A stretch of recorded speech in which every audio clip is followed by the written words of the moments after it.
Jerry West is big mad. The former Los Angeles Lakers superstar turned NBA logo turned all-time front office executive is furious about how he's been depicted in HBO's hot new series Winning Time, which details the trials and tribulations of the Showtime Lakers. And the 83-year-old is demanding an apology and a retraction from the network over how he's been portrayed.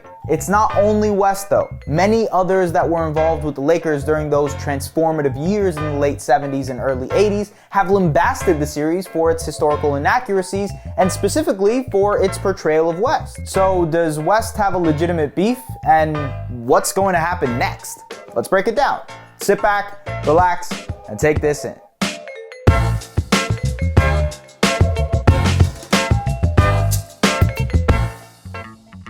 Before we get started, if you're interested in rocking some of the Score gear, check out all our apparel at shop.thescore.com. You can find the link in the description. Go get yourself a hoodie, a crew neck, or a tee because, well, they look dope, don't they?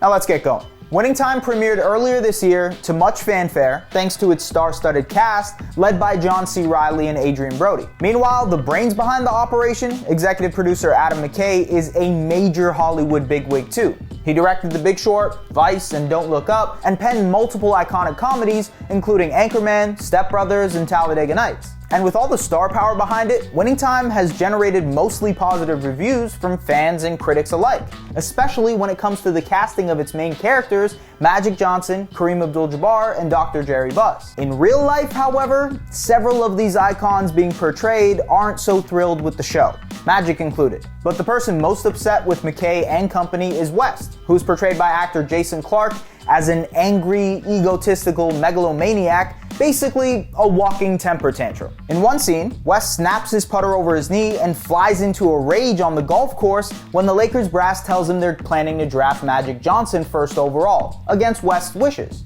Then when they do draft Magic, an incensed West hurls his 1969 Finals MVP trophy through his office window. That's why in a letter sent Tuesday to the network and McKay, West's legal team called the portrayal a baseless and malicious assault on his character that bears no resemblance to the real man. The letter, which also calls for a retraction, goes as far as saying the creators acted with legal malice because many scenes that involved a rage-filled West were not in Jeff Pearlman's book from which the show was originally adapted. The letter also includes statements from former players, including Michael Cooper and Abdul-Jabbar, as well as former Lakers employees like Claire Rothman and Mitch Kupchak, who worked with West during the Showtime years and vehemently denied the portrayal of his character. Meanwhile, Abdul-Jabbar also wrote an article on his Substack explaining why the series falls short, before calling it deliberately dishonest and drearily dull.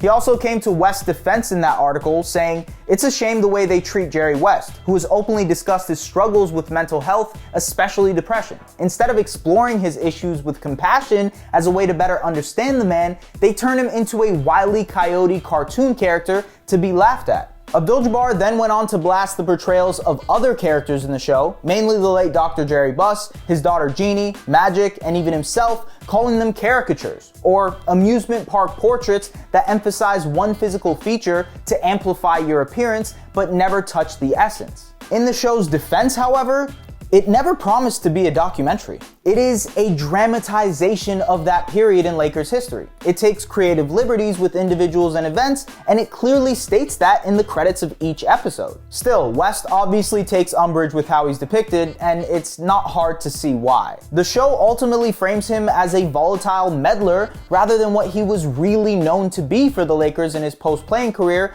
an elite front office executive who is partially responsible for assembling one of the best rosters in NBA history. He might have to get used to it though. The show has already been renewed for a second season, and while it's possible that McKay and his team of writers will reconsider how they portray West and other characters moving forward, you don't really want to mess with success, right? So, what do you think? Does West have a right to be mad? Do you think a strongly worded letter from West's attorneys changes anything? Let us know in the comments, and don't forget to hit that subscribe button. We'll see you later.